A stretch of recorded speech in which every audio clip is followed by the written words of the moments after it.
Ich wünsche Ihnen allen einen schönen Tag. Ich bin SlickPorcupine. And I did my intro in German. Let me know down in the comments if I did pretty decent, because I'm sorry if I butchered it. But turning on to our main episode, we are doing yet another Custom Creations Season 2 episode. That means there's some good old cheeky builds out there for all of us to see.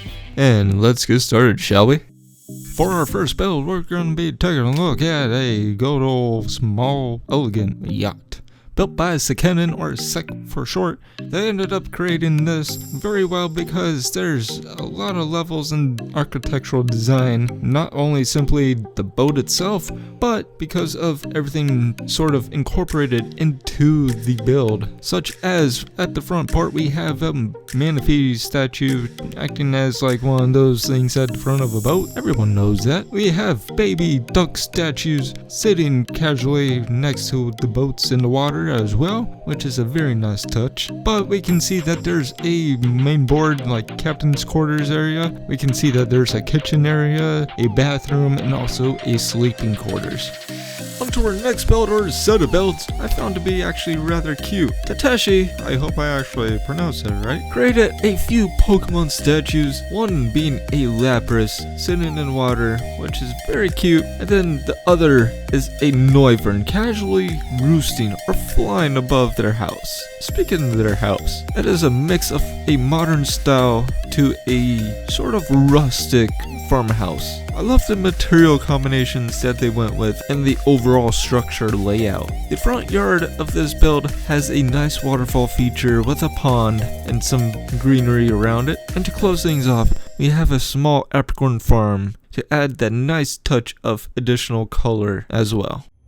Carrying on to our next build, we are going to be taking a cheeky look at a block from within a game made out of other blocks. Does that seem alright? I think that seems okay. Turkey Block went out of his way to make a home in the design of a redstone lamp. What really pulls this together is the attached redstone repeater leading up to it. As we transition into the innards of this house, unfortunately it is empty, so there's not much there to look at. But we do get a glance at a cheeky Viking duck on the side of the house, with a wobbling Psyduck statue on top of its head.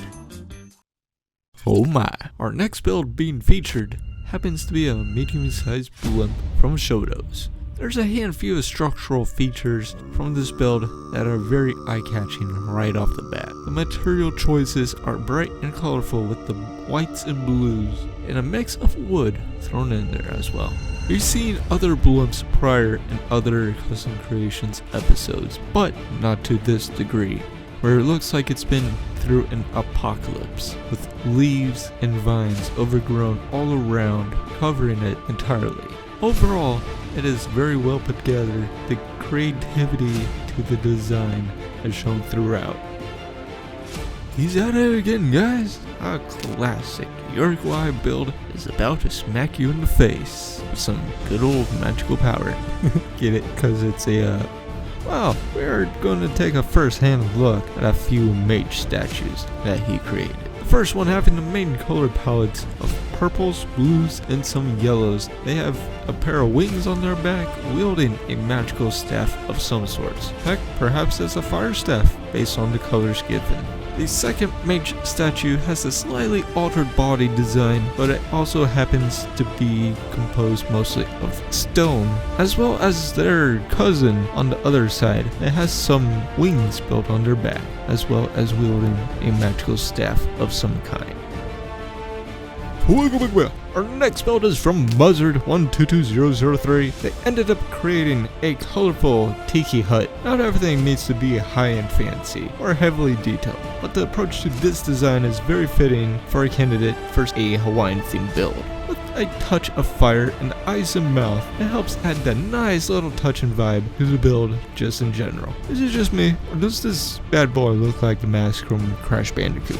On to the next and our last build for today's episode. are going to be taking a gander at a rather expansive sandstone base quarters. You can already tell that this is a big boy, so there's a lot to take in. We have Mako 16 returning once again with another insane, beyond insane sandstone structure. This is a base or a home for a guild. You can already tell simply by the sheer size of this. It's a beast. Practically takes up the entire screen, or at times it doesn't even fit on the screen completely.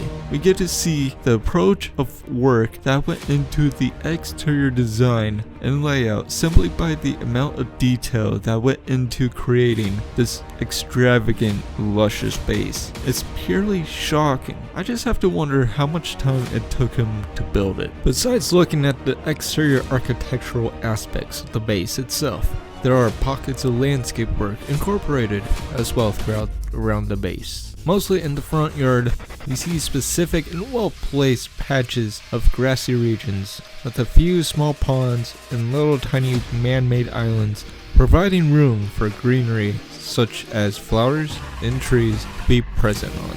And of course, just a sick-looking water fountain at the very front to really sell that appeal of fanciness. Finally, as we transition to the interior workmanship of the sandstone beast, we are greeted with an open-ended tall entrance, pulling out the red carpet just for us to walk through, and be in complete shock by the red and gold carpet, a dual-sided staircase, raised ceilings, custom chandeliers and lights, varying in sizes, laid out across the whole entire house. The interior work has the same amount of detail, if not more, than the exterior, and it just completely blows my mind. Everything from the structural layout of the walls, the seating arrangements, small planters, and a few fountains, everything being put together through the material choices and combinations throughout is very well made, and everything adds up and screams elegance and fanciness. I am truly impressed and can't wait to see